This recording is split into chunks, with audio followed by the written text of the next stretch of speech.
نام سے بھی نفرت ہے اب یزید کے سب کو، نام سے بھی نفرت ہے اب یزید کے سب کو، اور حسین دنیا کو جان سے بھی پیارا ہے۔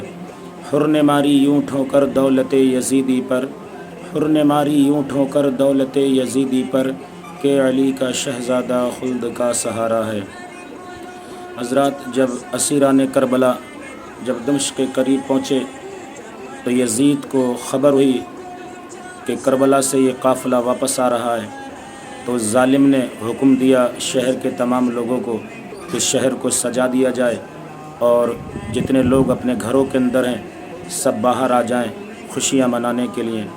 تمام لوگ اپنے اپنے گھروں سے باہر نکلے اور ڈھول تاشے بجا رہے تھے اور مکانات ان کے سجے ہوئے تھے۔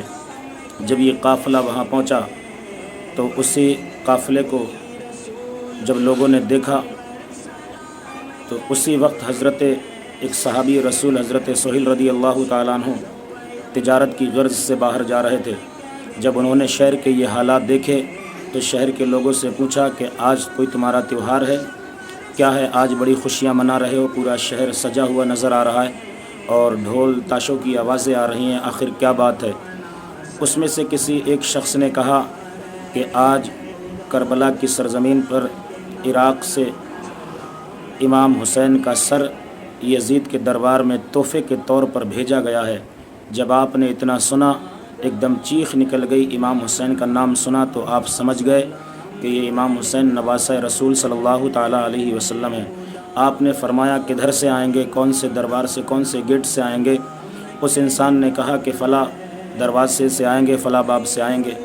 حضرت سہیل رضی اللہ تعالیٰ عنہ تجارت کی غرض سے جا رہے تھے، آپ نے تجارت تو چھوڑی، اور آپ کو جب یہ خبر ہوئی کہ فلاں دروازے سے اسیران کربلا داخل ہوں گے تو آپ اس دروازے کے قریب جا کر کھڑے ہو گئے، اور جب دروازے کے قریب پہنچے تو وہ قافلہ جو کربلا سے واپس آ رہا تھا، حضرت سہیل رضی اللہ تعالیٰ عنہ نے ایک بچی کو اشارہ کیا اور اس سے پوچھا کہ یہ سر مبارک کس کا ہے؟ جب اتنا کہا تو اس نے کہا کہ آپ کون ہیں؟ تو حضرت سہیل رضی اللہ تعالیٰ عنہ ارشاد فرماتے ہیں کہ میں صحابی رسول ہوں۔ اس بچی نے کہا کہ میں سکینہ ہوں۔ اللہ اکبر، اور کہا یہ جو سر مبارک دیکھ رہے ہیں یہ میرے بابا حسین کا سر ہے۔ اللہ اکبر۔ حضرت سکینہ رضی اللہ تعالیٰ عنہ ارشاد فرماتی ہیں آپ میرے نانا کے صحابی ہیں، آپ اتنا کام کریں کہ میرے بابا جان کے سر مبارک کو آگے کر دیں تاکہ ان لوگوں کی نظر ہمارے اوپر نہ پڑ سکے۔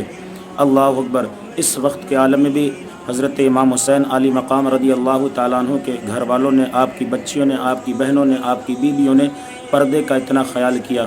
اس وقت کے عالم میں بھی آپ نے فرمایا ٹھیک ہے، آپ نے کسی کو چند درہم دیے اور کہا کہ امام کا سر آگے کر دیا جائے۔ حضرت امام حسین علی مقام رضی اللہ تعالیٰ عنہ کے سر مبارک کو آگے کر دیا گیا، اور جب سر آگے ہو گیا تو لوگوں کی نظر آپ کی خاندان کی جو بچیاں تھیں حضرت سکینہ اور حضرت زینب رضی اللہ تعالیٰ عنہ اور جو دیگر شہزادیاں تھیں ان سے پھر لوگوں کی نظر دور ہو گئی، اور پھر سب کی نظر حضرت امام حسین رضی اللہ تعالیٰ عنہ کے سر مبارک کی طرف ہو گئی۔ پیارے دیکھیں ایسے عالم میں بھی حضرت امام حسین علی مقام رضی اللہ تعالیٰ عنہ کے گھر والوں نے کتنا اپنے پردے کا اہتمام کیا۔ آج ہمارا حال یہ ہے کہ جب محرم کی 10ویں تاریخ آتی ہے تو ہم خود بھی دین سے دور ہو جاتے ہیں، اور ہمارے گھر کی بچیاں بیٹیاں وہ بھی دین سے دور ہو جاتی ہیں، اور بے پردہ عاشورہ کی رات گھومتی ہوئی نظر آتی ہیں، اور محرم والے دن تو ایسے بن سور کر بازار کو جاتی ہیں کہ شاید جیسے انہی کی شادی ہو رہی ہے۔ اگر کل قیامت کے دن آپ سے اس کے بارے میں پوچھ لیا گیا تو آپ کے پاس میں کیا جواب ہوگا؟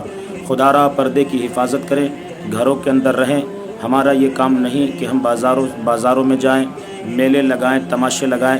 یہ یزید کا کام تھا کہ اس کو جب خبر ہوئی کہ کربلا سے یہ لٹا قافلہ واپس آ رہا ہے تو اس نے اپنی خوشی کی خاطر لوگوں کو دکھانے کے لیے خوشی میں ڈھول بجوائے اور شہر کو سجوایا، اور شہر کے لوگوں کو گھروں سے باہر آنے کی اس نے اجازت دی۔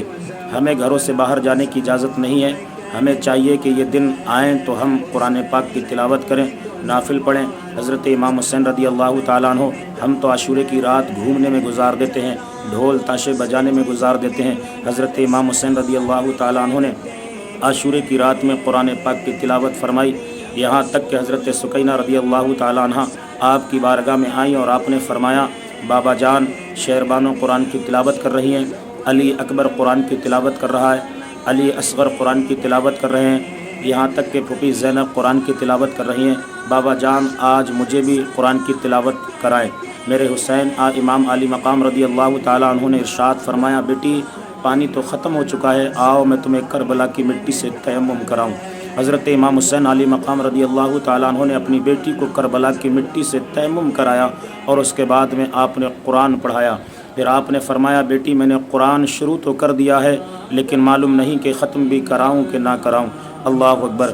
یہ درس ملتا ہے کربلا سے کہ وہاں پر دیکھیں امام حسین علی مقام رضی اللہ تعالیٰ عنہ کے خون کے دشمن ظالم درندے، اور آپ کو بھی معلوم ہے کہ کل میں شہید ہو جاؤں گا، لیکن پھر بھی دین سے اتنی محبت، نماز سے اتنی محبت، قرآن سے اتنی محبت، اور آج ہمارا حال یہ ہے کہ ہم صرف نام سے محبت رکھتے ہیں، گھومنے پر دھیان دیتے ہیں، کھانے پینے پر دھیان دیتے ہیں۔